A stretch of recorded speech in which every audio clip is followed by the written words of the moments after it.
Assalamualaikum warahmatullahi wabarakatuh. Ketemu lagi dengan Kak Furkon ya di channel Arif Furkon.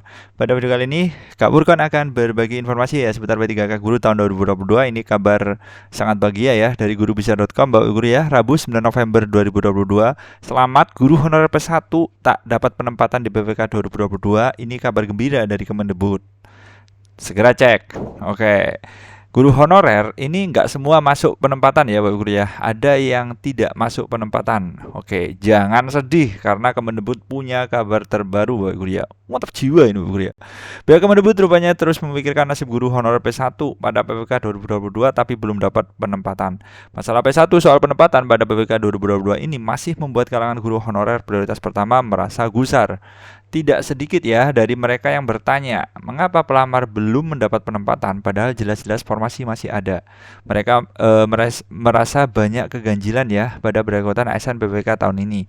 Pertanyaan yang mendasar, kok bisa pelamar tak dapat penempatan padahal formasi masih tersedia dong. Oke, tidak heran jika para pelamar ini terus mempertanyakan hal tersebut Bapak Guru ya. Menanggapi permasalahan yang tengah terjadi, Dijen Kemendikbud RI Bapak Andika Ganendra ini angkat suara.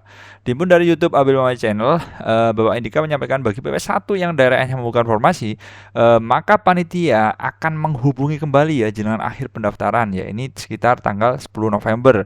Jika saat pelamar tidak mendapat formasi sedangkan di daerahnya masih tersedia, maka silakan menunggu hingga menjelang akhir pendaftaran untuk dihubungi pihak panitia.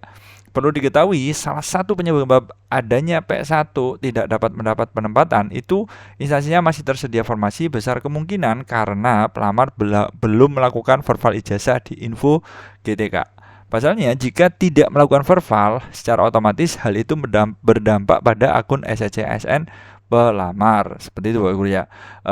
Penyebab lainnya bisa juga karena adanya kekeliruan ya atau tidak adanya data dari pelamar di Dapodik. Nah, ini kuncinya Bapak Guru karena perlu Bapak Ibu ketahui akun SCSN ini sudah terintegrasi semua ya ke Dapodik, ke Dukcapil juga Bapak Guru ya.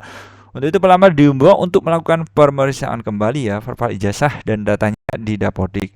Bila di instansi masih ada formasi, pelamar yakin bahwa seharusnya mendapat formasi ya, tapi malah tidak dapat, maka sebaiknya periksa dahulu di data Dapodik. Namun perlu dicatat, himbauan tersebut berlaku jika formasi masih tersedia di instansi. Bila formasi tidak tersedia ya maka Panselnas tidak bisa berbuat apa-apa. Seperti itu Bapak Guru ya.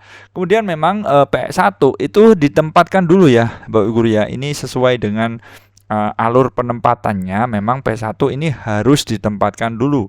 Mengapa? Karena dia sudah lulus passing grade. Seperti itu Bapak Guru ya. Tetapi kenyataannya itu tidak semua P1 ditempatkan. Ada yang ditempatkan, ada yang belum. Nah, kalau yang belum gimana? Solusinya bisa turun prioritas jadi P2, P3 atau pelamar umum atau menunggu penempatan seperti itu Bapak Guru ya. Nah, nanti kalau turun prioritas bagaimana? Ya bisa ditempatkan juga di tempat tugasnya nanti. P1 terdiri dari 4 ini Bapak Guru ya, sesuai urutan ada THK 2, honorer negeri, PPG dan guru swasta. Semuanya sudah lolos Pak Singgret. Seperti itu Bapak Guru ya.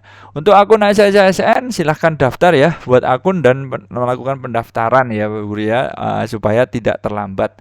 Dilengkapi data-datanya, semoga lancar ya Bapak Guru ya sampai menjelang akhir seleksi nantinya sebenarnya dan diterima menjadi ASN PPK tahun ini. Oke, amin amin ya rabbal alamin. Ditunggu info dari Kak Furkon selanjutnya ya. Saya kira cukup video dari Kak Furkon kali ini, semoga bermanfaat. Wassalamualaikum warahmatullahi wabarakatuh.